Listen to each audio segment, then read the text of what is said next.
અને મહત્વપૂર્ણ સમાચારની જો વાત કરીએ તો નીટ કાઉન્સિલ પર રોક નહીં, નીટ મામલે સુપ્રીમ કોર્ટમાં સુનાવણી। એનટીએએ એસસીમાં કહ્યું કે ગ્રેસ માર્ક્સ હટાવાયા, પરીક્ષામાં આપેલા ગ્રેસિંગ માર્ક્સ રદ કરાયા। 1563 વિદ્યાર્થીઓના સ્કોર કાર્ડ રદ કરવામાં આવ્યા છે। નેશનલ ટેસ્ટિંગ એજન્સીની સુપ્રીમ કોર્ટમાં જાહેરાત, ગ્રેસ માર્ક્સવાળાની ફરી પરીક્ષા લેવાશે। 23 જૂને 1563 વિદ્યાર્થીની ફરી પરીક્ષા લેવાશે। ફરી પરીક્ષાનું રિઝલ્ટ 30 જૂન પહેલા આવી જશે। સુપ્રીમ કોર્ટે 2 સપ્તાહમાં જવાબ પણ માંગ્યો છે। સુપ્રીમ કોર્ટે 2 સપ્તાહમાં એનટીએ પાસે જવાબ માંગ્યો છે। હવે નીટ કૌભાંડ મામલે 8 જુલાઈએ સુપ્રીમ કોર્ટમાં વધુ સુનાવણી હાથ ધરાશે। તો ફરી પરીક્ષાનું રિઝલ્ટ 30 જૂન પહેલા આવી જશે।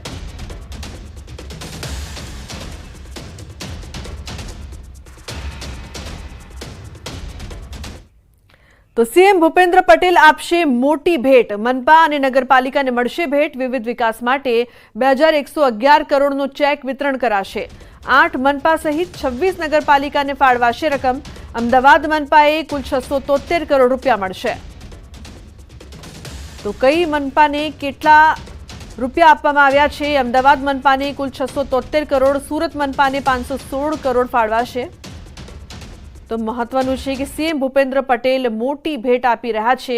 તેની જો વાત કરવામાં આવે કે કઈ મનપાને કેટલી રકમ મળવા જઈ રહી છે, તો અમદાવાદ મનપાને કુલ 673 કરોડ, સુરત મનપાને 516 કરોડ ફાળવાશે, બરોડા મનપાને 888 કરોડ ફાળવાશે, રાજકોટ મનપાની જો વાત કરવામાં આવે તો 148 કરોડ ફાળવાશે, ભાવનગર મનપાને 69 કરોડ ફાળવવામાં આવશે, જામનગર મનપાને 66 કરોડ ફાળવાશે, તો જૂનાગઢ મનપાને 34 કરોડ ફાળવાશે।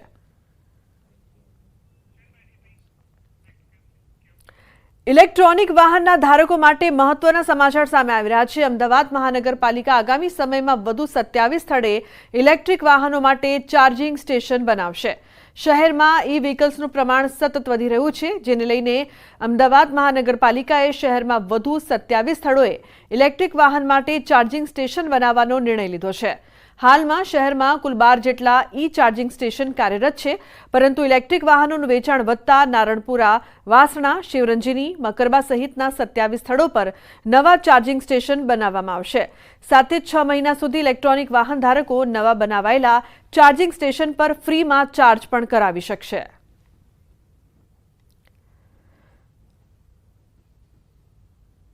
આગામી સમયગાળા દરમિયાન જે ઈવી વ્હીકલનો વ્યાપ દિવસે દિવસે મહાનગરમાં વધતો જાય છે, તો એની પાર્કિંગ, ચાર્જિંગ કઈ રીતે કરવા એ માટે અમદાવાદ મહાનગરપાલિકા દ્વારા 27 જેટલી જગ્યા આઈડેન્ટિફાઈ કરવામાં આવી છે। આ 27 જેટલી જગ્યા આઈડેન્ટિફાઈ કરેલી જગ્યા પર આગામી સમયમાં જે ઈવી ચાલકો છે એ જગ્યા પર એનું ચાર્જિંગ કરી શકશે। હાલમાં તેના માટે આ જે યોજના છે તેને પ્રોત્સાહન આપવા માટે અમદાવાદ મહાનગરપાલિકા દ્વારા ટેક્સમાં પણ રિબેટ આપવામાં આવ્યું હતું। તદુપરાંત એના ચાર્જિંગ હાલ હમણાં કોઈ નક્કી કરવામાં આવ્યા નથી। પરિણામે ઈવી વ્હીકલો છે એ ફ્રી ચાર્જિંગ આ જગ્યા પર કરાવી શકશે। સમાચારમાં આગળ વાત ડાંગની શાળા શરૂ થતાં જ તાળાબંધી। આહવાના પિંપરી ગામની શાળાને તાળાબંધી કરવામાં આવી છે। શાળાના અપૂરતા ઓરડાને લઈને વાલીઓ વિફર્યા। 1 વર્ષ થયું, હજુ મળ્યા નથી નવા ઓરડા।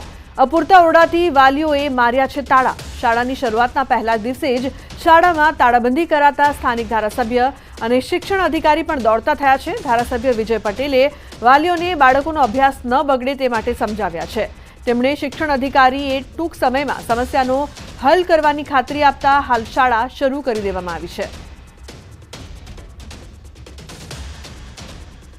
ઓરડાની ઘટ હવે અને જૂના ઓરડાઓ તોડી પાડેલ હતી અને નવું કન્સ્ટ્રક્શન ન થવાના કારણે પિંપરી ગામના વાલીજનોએ શાળામાં અંદર બંધ કરવાનો એક નિર્ણય કર્યો હતો।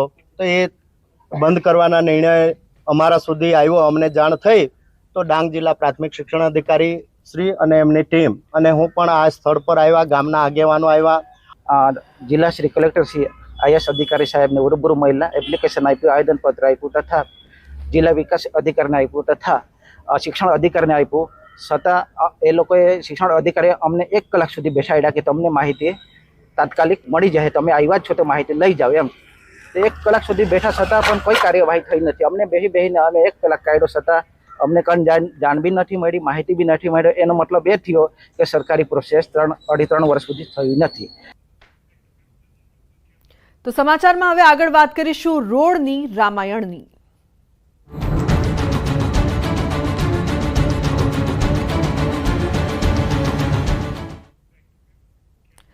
તો અમદાવાદમાં બનાવવામાં આવેલો વ્હાઇટ ટોપિંગ રોડ વિવાદનો ટોપિક બની ગયો હોય તેવું લાગી રહ્યું છે। શહેરના અનેક ભાગમાં કરોડો રૂપિયાના ખર્ચે વ્હાઇટ ટોપિંગ રોડ બનાવ્યો, પણ આ કરોડો ઢાળમાં વહી ગયા હોય તેવું લાગી રહ્યું છે, કેમ કે રોડ નવા બનતા જ રોડ ઉબડ-ખાબડ હોવાની ફરિયાદો ઉઠી રહી છે। આ સાથે ટોપિંગ રોડની ડિઝાઇન પર પણ અનેક સવાલો ઉઠી રહ્યા છે। અમદાવાદમાં અત્યારે કુલ 22 વ્હાઇટ ટોપિંગ રોડ બનાવવામાં આવ્યા છે, ત્યારે જોધપુર વોર્ડમાં ઓમકારેશ્વર મંદિરથી સૈનિક પેટ્રોલ પંપ સુધીનો 1.13 કિલોમીટરનો રોડ રૂપિયા 5.23 કરોડના ખર્ચે વ્હાઇટ ટોપિંગ રોડ બનાવવામાં આવ્યો હતો। તેમાં કોન્ટ્રાક્ટરની બેદરકારી હોય તેવું લાગી રહ્યું છે, કેમ કે રોડની બંને અપડાઉન સાઇડનું કોઈ લેવલ જાળવવામાં આવ્યું નથી, તેમજ રોડનું લેવલ પણ જાળવવામાં આવ્યું નથી, કોઈ પણ સ્પાનનું લેવલ નથી જળવાયું। આથી અહીં અકસ્માતની સંભાવના પણ વધુ જોવા મળી રહી છે। વાહન ચાલકોને પણ ભારે મુશ્કેલીનો સામનો કરવો પડી રહ્યો છે। આથી આ 5 કરોડ ઢાળમાં વહી ગયા હોય તેવું લાગી રહ્યું છે। ત્યારે વિપક્ષ નેતા શહેજાદ ખાન પઠાણ તો ત્યાં સુધી આરોપ લગાવી રહ્યા છે કે જ્યારે આ રોડ બનાવવામાં આવતો હતો ત્યારે એક પણ અધિકારી તેની તપાસ કરવા આવ્યા નથી। આ બાબતે વિજિલન્સ તપાસ પણ થવી જોઈએ। તો બીજી તરફ આ આરોપ પર એએમસીના સ્ટેન્ડિંગ કમિટીના ચેરમેન દેવાંગ દાણીએ કહ્યું કે વ્હાઇટ ટોપિંગ રોડની તપાસ કરવામાં આવશે, તેમાં જે પણ ક્ષતિ જણાશે તે દૂર કરવામાં આવશે, અને જો બેદરકારી દેખાશે તો તેની સામે પગલાં લેવામાં આવશે। लेफ्ट हैंड साइड है वो रोड का लेवल ऊपर है और राइट हैंड साइड का लेवल नीचे है।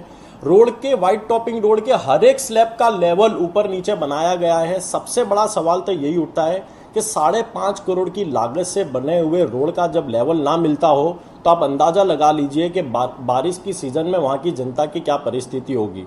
વ્હાઇટ ટોપિંગ રોડની શરૂઆત કરવામાં આવી છે। જે ડામરના રોડ હતા તેમાં વરસાદી પાણી ભરાઈ રહેવાને કારણે અનેક સમસ્યાઓ સર્જાતી હતી। પરિણામે તેના ભાગરૂપે એક વિકલ્પ તરીકે વ્હાઇટ ટોપિંગ રોડ ગત વર્ષથી બનાવવામાં શરૂ કરવામાં આવ્યા છે। મહાનગરની અંદર જે યુટિલિટી છે, ઇલેક્ટ્રિસિટીની હોય, ગેસની હોય, સ્ટ્રોમ વોટર, આ બધી યુટિલિટી નીચે આવેલી હોય છે। પરિણામે લેવલના કોઈ જગ્યાએ પ્રશ્ન ઊભા થયા હશે તો ચોક્કસ એની તપાસ કરવામાં આવશે, અને તપાસને બાદ જો કસૂરવાર હશે તો કોન્ટ્રાક્ટર સામે પણ એના ઉપર પગલાં લેવામાં આવશે।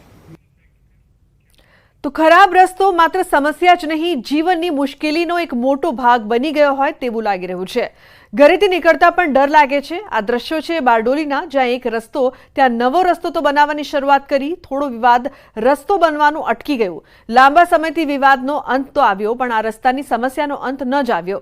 આજે પણ અડધો જ રસ્તો બનાવ્યો છે। 1.28 કરોડના ખર્ચે 2.5 કિલોમીટરનો રસ્તો બનાવવામાં આવ્યો છે, પણ આજે તેના પર કીચડ અને ફક્ત કાદવના દ્રશ્યો જોવા મળી રહ્યા છે।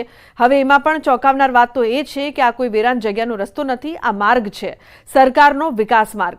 આ માર્ગ 2 કિલોમીટરનો ચકાચક બની ગયો છે, પણ ફક્ત 600 મીટરનો કેમ બિસ્માર એ લોકોના મનમાં સવાલ ઉઠી રહ્યા છે।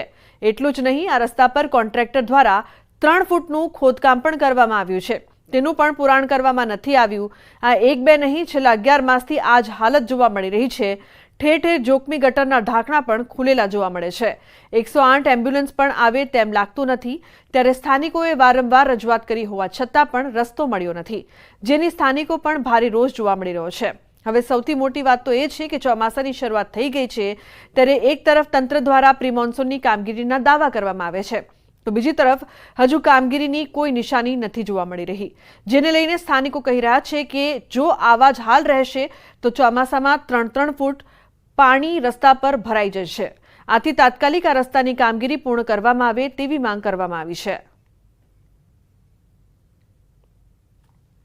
જે અહીંયા આગળ અડધો રોડ બનેલો છે ને અડધો રોડ બાકી છે, એ સમસ્યા માટે ઊભી થઈ છું। કારણ એ છે કે અત્યારે એક જ વાવાઝોડું ને એક જ ફર્સ્ટ ટાઈમ વરસાદ આવ્યો, એ વરસાદની અંદર આ જે હાલત થઈ છે એ તમે લોકો નજરે જોઈ શકો છો। અહીંયા આગળ ના 108 આવી શકે છે, ના કોઈ વૃદ્ધ જઈ શકે છે, ના અહીંયા આગળ કોઈ પણ જાતનું નિરાકરણ છે પાણીનો નિકાલ થવાનો। ગયા વર્ષે ચોમાસામાં અહીંયા 3 ફૂટથી બી વધારે પાણી હતું, લગભગ ગુઠન જેટલું પાણી ભરાયું હતું, પણ આ વર્ષે એવું લાગી રહ્યું છે કે પરિસ્થિતિ જોતા કદાચ કમર સુધીનું પાણી આવે, અને હાલની પોઝિશનમાં પંચાયતના ગટરના ઢાંકણા ખુલ્લા છે। આમાં કોઈ પડી જાય કે કોઈ પણ જાતનું કોઈ વ્યક્તિગત નુકસાન થશે તેને જવાબદાર કોણ? તંત્રને આ વસ્તુને જાગૃતિ લઈ અને આ કામ પૂરું કરવું જોઈએ। આ ચોમાસામાં જ્યારે રસ્તો ભરાય છે અમને એટલી તકલીફ પડે છે અહીંયા આગળ, કેટલા એક્સિડન્ટો થાય છે અહીંયા આગળ, એની જવાબદારી કોની? સરપંચ આવે છે, સભ્ય આવે છે, 10 જણા ભેગા થાય છે, દર વખતે કરી છે તો બી કોઈ નિરાકરણ આવતું નથી. તો અમારે શું કરવાનું? કોઈ બીમાર પડે 108 કેવી રીતે અહીંયા આવશે? સાહેબ, રોડ 2 વર્ષ પહેલાં પાસ થયેલો. 2 વર્ષથી રોડની સ્થિતિ આ છે. 600 મીટર રસ્તો દબાણના લીધે અટકેલો છે. એમાં અધિકારીઓ પણ કંઈ નહીં કરતા. 1 વર્ષ પહેલાં આપણે સ્વાગતમાં પણ અરજી કરેલી, આવીને ચેક નિરીક્ષણ કરી ગયા, પણ કોઈ અધિકારીઓને કોઈ એવું છે નહીં કે અમે કામ કરીએ. તો પાટણના રાધનપુરમાં વરસાદ સમયે વીજપોલ તૂટતા યુજીવીસીએલના કર્મચારી પાસેથી જ જવાબ મળ્યો તે ચોંકાવનારો હતો. હાલમાં યુજીવીસીએલના કર્મચારી અને સરપંચનો ઓડિયો ક્લિપ વાયરલ થઈ રહ્યો છે. રાધનપુરમાં વાતાવરણમાં પલટો, જે બાદ બાદરપુર ગામે વૃક્ષો અને વીજપોલ ધરાશાયી થયા હતા. વીજપોલ ધરાશાયી થતા જીવતા વીજ વાયર અંગે સરપંચે રાધનપુર યુજીવીસીએલ કર્મીઓને ફોન કર્યો હતો અને તેમાં જે જવાબ મળ્યો તે ચોંકાવનારો હતો.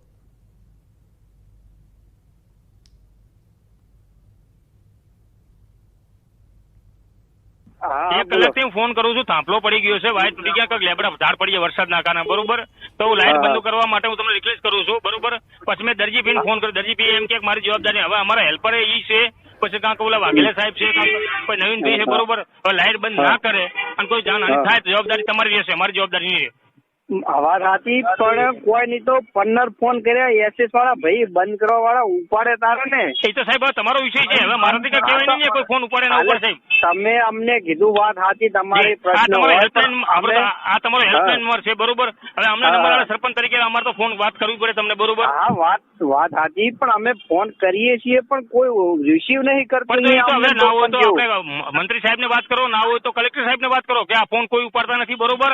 અને આવી નહીં પરિસ્થિતિ કાયમ માટે હોય છે. વિદ્યુત બોર્ડમાં રાધનપુર તાલુકામાં આ હાલત હોય છે, કોઈ ફોન ઉપાડતા નહીં. આપણે તમે થોડું રિક્વેસ્ટ કરો મારા લઈને, બીજું કાંઈ નહીં.